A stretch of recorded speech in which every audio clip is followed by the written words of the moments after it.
Salutations, je suis le captif de Necromunda, et bienvenue ouvriers, gangers, ruchiens, chasseurs de primes. Surtout pas les chasseurs de primes. Aujourd'hui, je vais répondre à une question que vous vous posez probablement pas. Pourquoi jouer à Necromunda?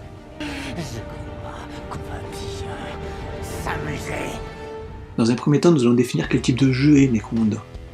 Necromunda est un jeu de figurines de type Wargame, à ne pas confondre avec un autre type de jeu de figurines qui est le jeu de plateau. Un jeu de plateau, c'est quoi? Prenons par exemple le Cluedo. À la base, c'est un jeu avec des pions. Bon, moi j'en ai avec des figurines que j'ai pas, mais justement, c'est un bon exemple. Pion ou figurine, il n'y a aucune conséquence sur les règles. C'est un jeu de plateau. A l'opposé, les figurines ont une importance capitale dans un wargame. Elles évoluent souvent sur une table habillée de décors, et leur silhouette détermine les autres figurines qu'elles peuvent voir ou dont elles sont visibles. Après, chaque jeu a ses propres règles basées sur ce principe-là. Necromunda est un jeu d'escarmouche, c'est un sous-genre de wargame, au lieu de jouer toute une armée, on joue en moyenne une dizaine de figurines. Désolé pour ceux qui n'ont pas forcément l'habitude des jeux de figurines, je vais peut-être sortir des termes et des blagues que vous saisirez pas forcément, mais globalement vous n'aurez pas à suivre. Donc, pourquoi jouer à Necromunda? Eh bien pour les initiés, je pense que la question elle est vite répondue, hein. C'est fun et narratif. Cette blague est décidément beaucoup trop éculée. Va te faire reculer. De quoi? Ok, je développe. Dépêche, sinon moi c'est ton crâne que je développe par terre. En quoi Necromunda est fun? Déjà le jeu est annoncé comme tel par son éditeur Game Workshop. Vous vous rappelez du trailer de 2017? Alors ok, Blood Bowl est plus fun, mais la musique, la voix off... À l'époque je regardais le trailer en boucle, 4 ans après j'ai encore des frissons. Ils s'en foutent. Il y a encore des gens qui jouent à Necromunda? Cette remarque a fait naître un militant dans mon petit cœur. C'est justement pour ça que t'es un captif permanent. C'est surtout pour ça que je fais cette vidéo. On va dissiper un truc très vite.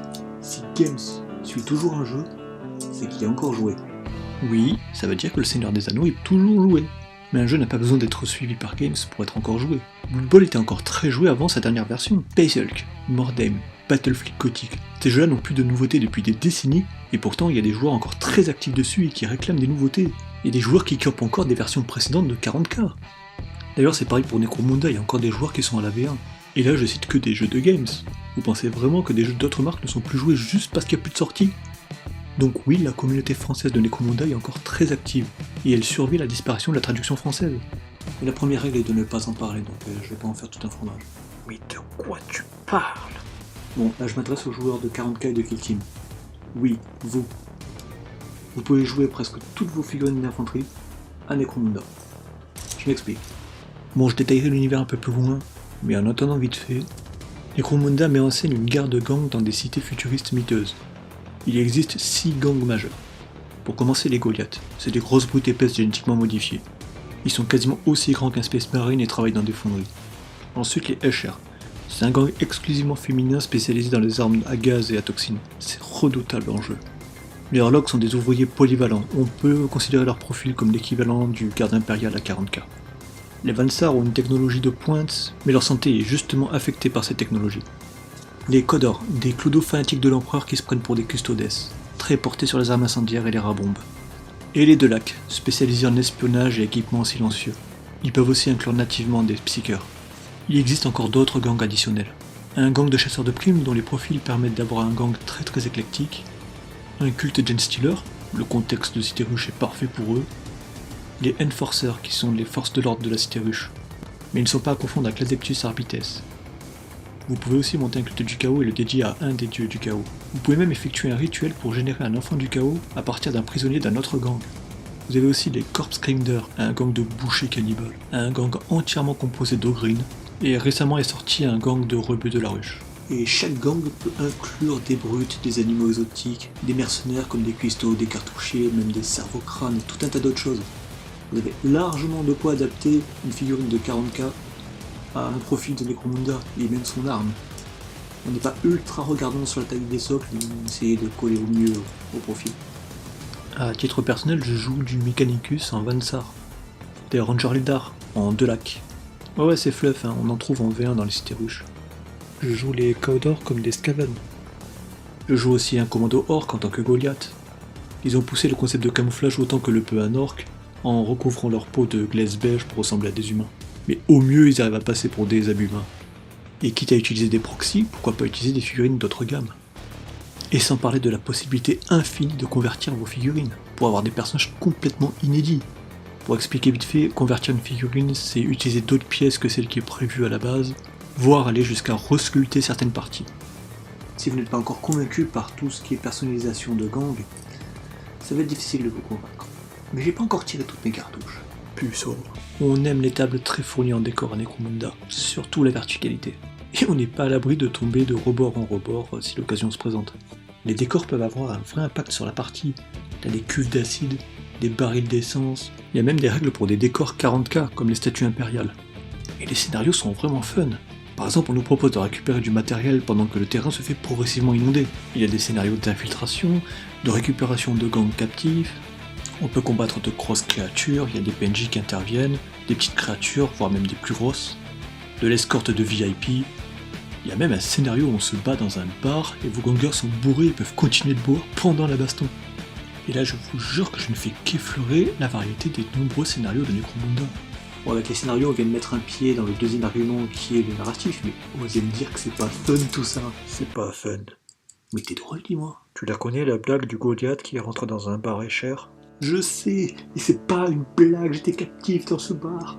J'ai tout vu. Pour ce qui est du lore, j'ai déjà un peu évoqué les gangs, mais on va contextualiser un peu tout ça. Necromunda est une planète industrielle. Qui dit industrie dit ouvrier, qui dit ouvrier dit les logés.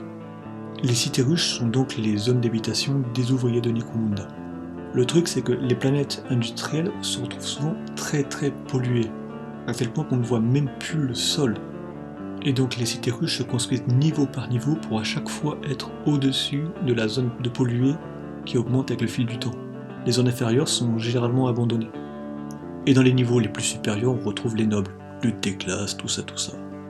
Et justement, ces familles de nobles sont en rivalité constante. Et au lieu de s'affronter directement, elles emploient des familles des niveaux inférieurs pour s'attaquer indirectement. Maisons inférieures dont font partie les 6 gangs majeurs dont j'ai parlé tout à l'heure.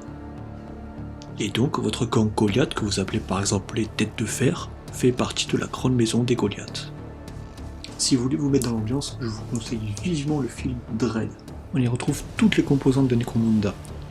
Une guerre de gangs, des flics du futur, des pouvoirs psy, de la drogue, des membres bioniques et de la verticalité. D'ailleurs, on peut remarquer que l'OST du jeu vidéo de Necromunda est assez dans les tons de l'OST de ce film. Une partie en escarmouche, c'est-à-dire une partie indépendante, peut être très narrative si on joue les scénarios dont j'ai parlé tout à l'heure. Mais le sel narratif de Necromunda, c'est vraiment les campagnes. Une campagne, c'est une succession de parties au cours desquelles votre gang va raconter sa propre histoire. Et même chaque combattant à titre individuel. Ils vont gagner de l'expérience, c'est-à-dire des compétences, ils vont gagner de l'équipement, ils vont aussi gagner des blessures. Justement, je me disais que tu avais le potentiel d'un grand gagnant si tu la fermais pas tout de suite. Ponctuellement, l'équipement de votre combattant peut évoluer. Un combattant peut parfois avoir besoin de s'équiper de lunettes nocturnes pour une mission dans le noir ou de masques à gaz pour un milieu toxique. Ce qui fait que certains joueurs un peu pointilleux devront faire le deuil du WYSIWYG ou monter plusieurs variantes d'une même figurine. De rien, on s'y attache à nos combattants. On peut leur donner un nom, on peut leur écrire une histoire personnelle qui évoluera au fil des parties, ils peuvent mourir. Même le leader, auquel il faudra nommer un successeur. Il existe plusieurs types de campagnes, dont une perpétuelle. Mais il y en a une que j'affectionne particulièrement et qui dure de 3 à 6 parties. Un groupe d'enforceurs se retrouve assiégé dans sa propre forteresse par un gang très populeux. Leurs ressources vont diminuer et vont devoir résister aux attaques successives du gang. Ressources qui peut inclure les prisonniers des cellules. Ouais, j'y étais. Bon, maintenant on va aborder le système du jeu, qui à mon sens est à la fois fun et narratif. Mais il est possible que le système de jeu vous rebute un peu. Oui, c'est la dure règle de Necromunda. Hein? Tu te relèves d'une blessure et on te rebute. J'ai longtemps considéré que Necromunda était le jeu le plus compliqué de Games, mais je pense que c'est le plus complet en réalité. Entre tout ce qu'il y a à faire avec la gestion de ton gang entre les parties, les blessures, l'équipement et tout ça, mais aussi pendant une partie. Pendant une partie, en temps normal, chaque combattant a droit à 2 actions. Il peut tirer, se déplacer, charger un ennemi, il peut aussi viser pour que son tir soit plus efficace, il peut avoir besoin de recharger son arme, activer ou désactiver une porte, c'est encore plus rigolo quand il y a quelqu'un en dessous, éteindre un feu dont il est lui-même le combustible, Et je peux pas tout citer. Deux choses qui peuvent peut-être choquer les joueurs de 40k et de Kill Team, c'est que l'orientation de la figurine est très importante, donc on peut contourner un ennemi et l'attaquer de flanc ou par derrière, mais encore plus choquant pour ces joueurs-là, on peut tirer et se déplacer après. Non mais là je taquine parce que je me suis moi-même fait cette réflexion quand j'ai commencé le jeu. Donc vous voyez un peu toutes les mises en scène possibles pour avoir un résultat très cinématographique pendant une partie. Et si en plus vous vous mettez d'accord avec votre adversaire pour parfois tordre un petit peu la règle pour avoir un résultat plus fun et ou réaliste, c'est encore mieux. Ouais, maintenant c'est que le jeu est pas du tout équilibré. Ah, Necromunda, il y en a qui se préoccupent de la compétitivité. Je te l'ai regardé. Et on est où la méta actuelle à Necromunda? C'est pas faux. Après je dis pas, hein, le jeu est quand même très stratégique, mais l'esprit n'est pas la compétitivité. Je vais utiliser ce sondage comme conclusion. Comme vous pouvez le voir, l'équilibrage et la compétitivité n'est pas du tout la priorité des joueurs. Ils sont largement plus intéressés par les campagnes et la narration. Bon, sérieux, je t'ai convaincu ou pas? Ah merde. Tu comptes me vendre une guilde comme l'avait prévu Roger ou c'est pour ton usage personnel? Je peux laisser un petit mot au moins? Pas très causant. Hein. Bon, je pense que je ferai une deuxième vidéo qui détaillera le contenu de tous les bouquins de règles de Necromunda, parce que c'est comme le rosier de l'arrière-cour, il y en a drôlement besoin. En attendant, si tu joues à Necromunda, utilise cette vidéo comme propagande. Si tu ne joues pas à Necromunda, dis-moi ce qui a été propagandé. Mais le plus important, occupe-toi en attendant de mourir.